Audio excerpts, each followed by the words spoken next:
아닙니다.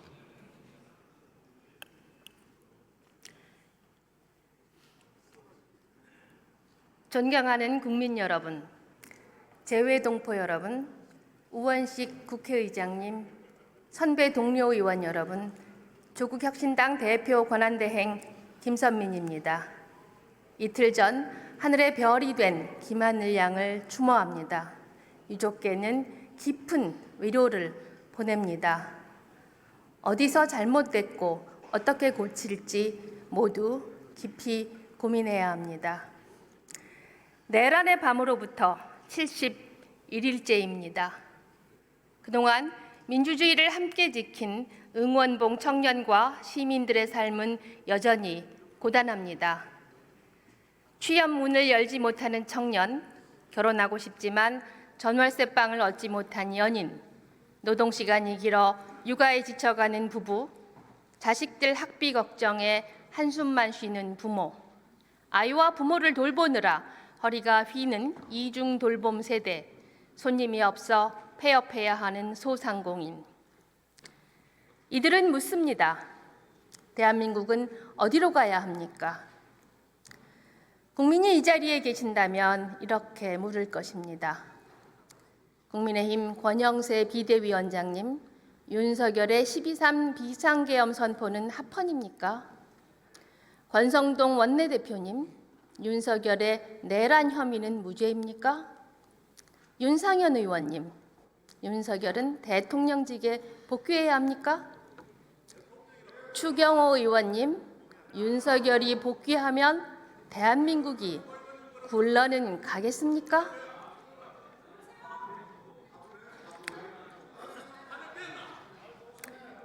상황은 안개 속입니다. 내란 우두머리가 구속되자 폭도들이 법원에 난입했습니다. 종교 지도자를 자처하는 이들과 국민의힘 소속 일부 의원들, 대통령 변호인단 일부 지식인들이 폭동을 잠재우기는커녕 부추깁니다. 여당과 정부는 탄핵 심판을 늦추려고 책략을 부립니다. 독재를 내재화해 이 나라를 신유신 체제로 끌고 가려고 합니다. 이들을 숙주 삼아 극우 파시즘이 스멀스멀 도달하고 있습니다. 파시즘은 정치적 종족주의와 적을 먹이로 합니다. 특정 국가를 혐오의 대상으로 점찍습니다. 폭력과 혐오를 일삼습니다. 선거를 부정합니다. 저지되는 듯한 했던 내란은 끝나지 않았습니다. 법정과 길거리, 유튜브에서 이어지고 있습니다. 국민들은 다시 걱정하고 있습니다. 내란은 완전히 종식해야 합니다. 타협과 무마로는 할 수 없습니다. 내란을 완벽하게 종식하고 헌정 질서를 회복할 방법은 한 가지입니다. 돌려 말하지 않겠습니다. 12.3 내란 우두머리의 파면이 확정되고 조기 대선을 치르게 된다면 극우 내란 세력을 제외한 모든 이들이 단단하게 연합하여 압도적 승리로 집권해야 합니다.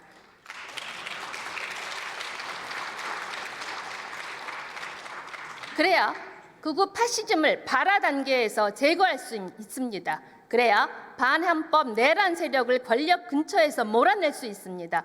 그래야 비로소 국민을 통합할 수 있습니다. 이를 위해 헌정 수호, 민주공화정을 믿는 모든 이들이 연대해야 합니다. 바로 새로운 다수연합입니다. 갈등과 혐오, 배제가 아니라 평화와 공존을 외치는 민주시민들이 탄탄하게 연대해야 합니다. 연대 이틀 안에서 완전히 새로운 대한민국의 모습을 제시해야 합니다.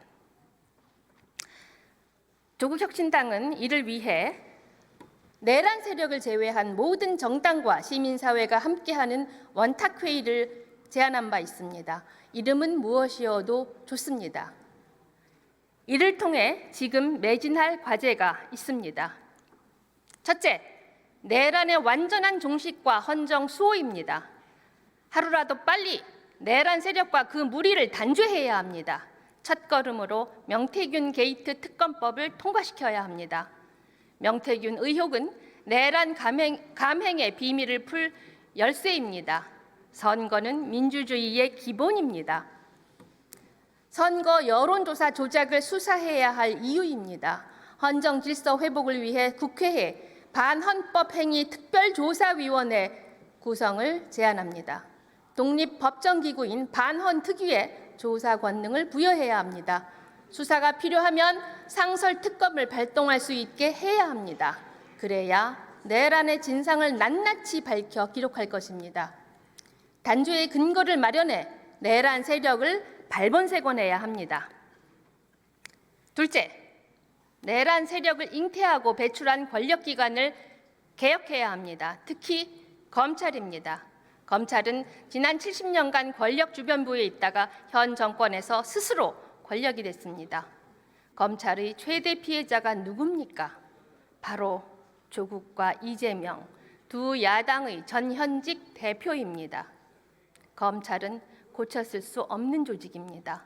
다음 정권에서도 초반에는 말을 듣는 듯 하다가 힘이 빠지면 바로 뒷목을 물어뜯을 것입니다. 조국혁신당은 국회에 검찰개혁 4법을 제출해 놓았습니다. 2월 국회에서 처리해 주시길 촉구합니다. 셋째, 정치적 양극화를 극복하기 위해 정치를 개혁해야 합니다. 대한민국 정치는 양극화에 빠져들었습니다. 응원봉 시민은 다양성을 요구합니다. 이들의 목소리는 흑과 백만으로는 표현할 수 없습니다. 이제 다원적 민주주의와 다당제가 우리 정치에 정착할 때가 됐습니다. 국회에 정치개혁특별위원회를 두고 논의해야 합니다. 민주당 이재명 대표께서도 제안한 국민소환제도 여기서 논의합시다. 유신 정권이 국회 진입을 좁히기 위해 높였던 교섭단체 기준을 원래대로 정상화할 것을 촉구합니다. 이는 누구의 손해도 아닙니다. 건전보수가 극우 세력에 포획되지 않을 가장 중요한 방법입니다. 여러 정당이 활동하는 국회 안에서 다양한 계층과 세대의 뜻이 활발하게 논의되고 반영될 것입니다. 존경하는 국민 여러분, 선배 동료 의원 여러분, 공약은 정당이 유권자와 맺은 고용계약입니다. 사기업은 계약을 못 지키면 해고되거나 징계받습니다. 하물며 공당이 계약을 어겨서야 되겠습니까? 지금 우리가 할 일은 감탄할 만한 묘수를 담은 획기적 공약을 내는 게 아닙니다. 그간 해놓은 약속을 성실하게 지키는 것입니다. 조국혁신당은 3년은 너무 길다를 외치며 현 정권 조기 퇴진을 공약했습니다. 저희는 그 약속을 지켜왔습니다. 검찰 개혁을 주창해 법안을 내놓았습니다. 검찰 개혁은 저희만의 공약이 아닙니다. 국회에서 처리하면 됩니다. 민주당은 민생을 챙기고 저출생 문제를 해결하겠다고 공약했습니다.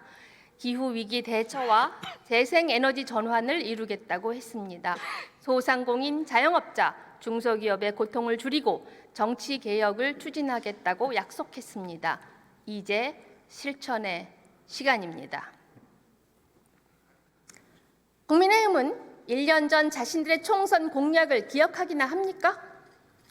국민의힘은 지난 총선에서 개헌 저지선만 지켜달라고 했습니다. 100석을 간신히 넘겼습니다. 이후 내란 우두머리에 위헌 위법한 행위를 옹호해왔습니다. 이제 와서는 개헌을 하자고 합니다. 국민의힘의 공약 이행을 촉구하는 것만큼 무망한 일이 있을까 싶습니다. 국민의힘 앞에는 두 가지 길만 남았습니다. 첫째, 내란을 옹호하고 탄핵을 지연시키다 위헌정당 심판을 받는 일. 둘째, 내란을 빨리 끝내고 진짜 보수 정당으로 거듭나는 일. 이제 선택하십시오.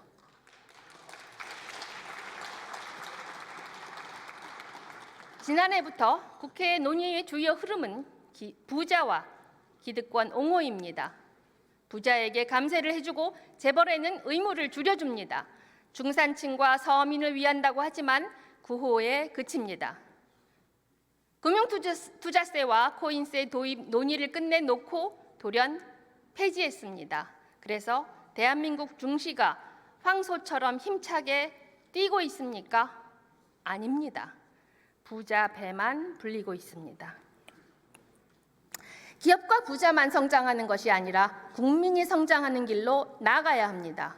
불평등과 불공정을 없애야 진짜 성장이 가능합니다. 금융투자세와 코인세로 대표되는 부자 감세부터 정상화합시다. 법인세, 종부세도 마찬가지입니다. 그렇게 모은 재원으로 서민들의 기본적인 삶을 보장하고 민생을 회복시켜야 합니다. 추경해야 합니다. 이달 안에 합시다. 그 돈으로 급한 불부터 꺼야 합니다. 소액 연체자는 대부분 소상공인 청년들입니다. 이들 부채를 탕감해 주어야 합니다. 그들에겐 생명줄입니다. 취약차주 대출 잔액은 95조 원에 육박합니다. 이들 채무를 조정해 주어야 합니다. 그래야 경제 실핏줄에 피가 돕니다. 소액 생계비를 대출해 줘야 합니다. 내란 극복 지원금도 1인당 30만 원을 지급해야 합니다. 이것은 강에다 내다 버리는 돈이 아닙니다. 급한 집에는 요긴한 자금으로 소상공인과 자영업자에게는 숨통이 될 것입니다. 돈이 돌면서 경제 활성화의 마중물이 됩니다.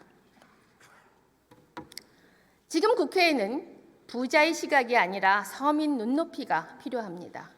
대한민국은 더 탄탄한 나라가 돼야 합니다.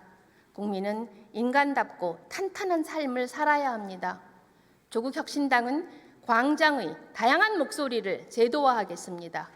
첫째, 사회권 선진국 2030을 추진하겠습니다.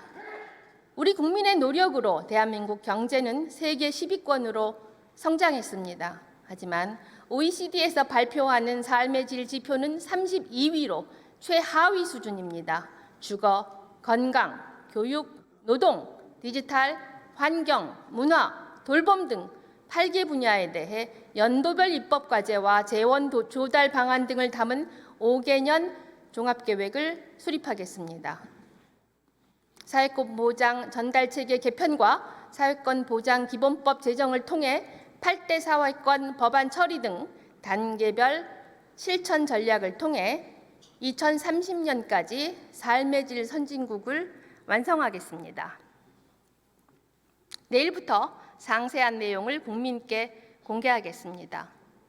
둘째, 혁신 경제를 추진하겠습니다.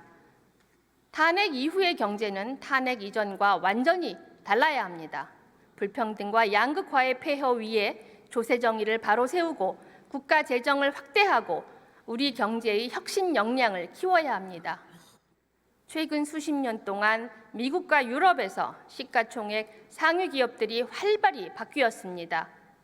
하지만 우리나라는 거의 그대로입니다. 1998년 48% 수준이었던 30대 대기업의 GDP 대비 매출액 비중이 지금은 무려 77%에 달합니다. 젊은 혁신 기업이 성장하는 토대를 마련해야 합니다. 재벌의 경제력 집중 해소를 통해 시장에 경쟁을 도입해야 합니다. 대기업 시장 경쟁력의 원천이 단가 후려치기와 기술 탈취여서는 안 됩니다. 초기술과 인적 자본이 되도록 최종재 시장과 부품 소재 시장의 재벌 독점 구조를 혁신해야 합니다. 혁신 경제로 대한민국의 성장 엔진을 재점화하겠습니다. 셋째, 대한민국 금기 깨기에 나서겠습니다. 불평등의 원인은 승자 독식 구조입니다. 우리 사회에 뿌리 깊이 박혀 있는 승자 독식이라는 괴물을 쫓아내야 합니다. 불평등이 구조화되고 대를 이어 세습되는 사회 경제적 위기를 해소하는 데 전력을 다하겠습니다.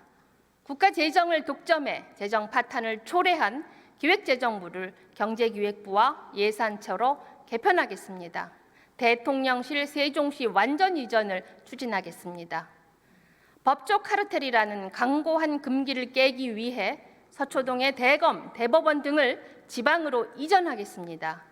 그 자리에는 사회통합형 공공임대 분양주택을 건설해 국민주거권 보장의 상징적 공간으로 탈바꿈시키겠습니다. 존경하는 국민 여러분, 선배 동료 의원 여러분, 위대한 국민은 2017년 촛불혁명을 일으켰습니다. 안타깝게도 미완에 그쳤습니다. 정권은 바뀌었지만 삶은 바뀌지 않았습니다. 반복되어서는 안 됩니다. 우리는 내란 우두머리를 파면한 이후에도 연대하고 서로 응원해야 합니다. 그래야 완전히 새로운 민주주의로 나아갈 수 있습니다. 대통령 한 명 바뀐다고 달라지지 않습니다. 삶을 바꾸기 위해 정부와 국회는 물론 시민사회가 큰 물줄기로 흘러야 합니다. 조국혁신당은 지난해 4월 창당 한 달 만에 정권 심판 쇄빙선으로 민주진보진영 총선 승리를 견인했습니다. 내란 국면에서도 얼음을 깨고 나아가겠습니다. 완전히 새로운 대한민국을 향해 승리의 쇄빙선이 되겠습니다. 경청해 주셔서 감사합니다.